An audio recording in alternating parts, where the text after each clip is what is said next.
Assalamualaikum warahmatullahi wabarakatuh. Saya Nashwabila Najwa binti Syarifuddin akan menerangkan perbandingan di antara kurikulum KSPK dan Tiwariki. PSKP dan KSPK merupakan wadah utama yang menjadi panduan kepada guru dalam mendukung hasrat dan keinginan mulia negara untuk menyediakan pendidikan prasekolah yang bertaraf dunia.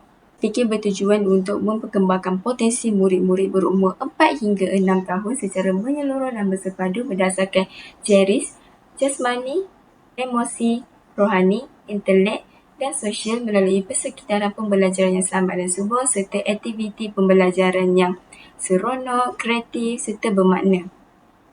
Tiwariki mempunyai satu kerangka yang mendukung tamariki iaitu pembelajaran kanak-kanak dalam konteks sosial budaya. Tiwariki juga menekankan perkongsian pembelajaran di antara guru, ibu bapa, kanak-kanak dan keluarga. KSPK mempunyai dua kemahiran. Yang pertama, kemahiran abad ke-21. Kemahiran ini memberikan fokus kepada kemahiran berfikir, kemahiran hidup dan kerjaya yang berteraskan nilai murni. Kemahiran ini bermatlamat untuk melahirkan murid yang daya tahan, pemikir, mahir berkomunikasi, kerja sepasukan, bersifat ingin tahu, berprinsip, bermaklumat, prihatin atau penyayang serta patriotik. Seterusnya ialah kemahiran berfikir aras tinggi, KBAT yang merangkumi 4 tahap. Yang pertama, mengaplikasi, menganalisis, mencipta serta menilai. KBAT merangkumi 4 perkara. Yang pertama, kemahiran berfikir kritis. Yang kedua, kemahiran berfikir kreatif. Yang ketiga, kemahiran menakul. Dan keempat, strategi berfikir. Kita mempunyai 4 kemahiran. Yang pertama, kemahiran bukan lisan. Yang kedua, mengira.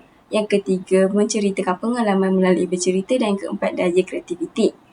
Kelebihan kemahiran KSPK ialah memberi peluang kepada murid-murid untuk mengekspresikan kreativiti mereka melalui penyelesaian masalah. Manakala Tiwariki pula ialah meningkatkan kemahiran sosial murid-murid kerana mereka perlu berinteraksi bersama rakan sebaya. Bagaimanapun, kekurangan KSPK ialah terlalu menekankan murid-murid terhadap kemahiran berfikir.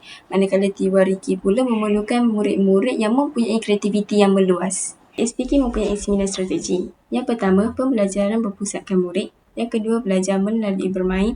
Yang ketiga, pembelajaran berdasarkan inquiry. Yang keempat, pendekatan bertema. Yang kelima, pendekatan bersepadu. Yang keenam, pembelajaran berasaskan projek. Yang ketujuh, pembelajaran mastery. Yang ke-8, pembelajaran kontekstual. Dan yang terakhir ialah pembelajaran berdasarkan kepelbagaian kecerdasan. Kita pula mempunyai 5 strategi. Yang pertama, pendekatan holistik. Yang kedua, menghargai dan merespon minat kanak-kanak. Yang ketiga, penghormatan terhadap budaya. Yang keempat, kerjasama antara keluarga dan komuniti. Dan yang kelima, penggunaan teknologi di persekitaran. Kelebihan strategi KSPK ialah memberi peluang kepada kanak-kanak untuk meneroka dalam pembelajaran, manakala Tiwariki pula membantu untuk meningkatkan keyakinan murid-murid. Begitu, kekurangan strategi KSPK ialah menyebabkan kanak-kanak sukar untuk memahami sesuatu yang dipelajari. Manakala bagi Tiwariki pula kesukaran keterlibatan ibu bapa akibat sibuk bekerja. KSPK mempunyai 6 tunjang. Yang pertama, tunjang komunikasi. Kedua, kerohanian sikap nilai. Yang ketiga, tunjang kemanusiaan. Yang keempat, tunjang keterampilan diri. Yang kelima, tunjang perkembangan fizikal estetika. Dan yang keenam ialah tunjang sains dan teknologi. Tiwariki pula mempunyai 5 tunjang. Yang pertama, kesejahteraan. Yang kedua, kepunyaan. Yang ketiga, sumbangan. Yang keempat, eksplorasi. Dan yang kelima, komunikasi. Kelebihan tunjang KSPK ialah membantu dalam meningkatkan kualiti pembelajaran dan pengajaran supaya keperluan pelajar dipenuhi. Manakala Tiwariki pula ialah mengajar murid-murid supaya menghormati budaya dan kepercayaan untuk mendapatkan persekitaran yang inklusif. Kekurangan tunjang KSPK ialah mempunyai terlalu banyak fokus yang boleh membebankan murid.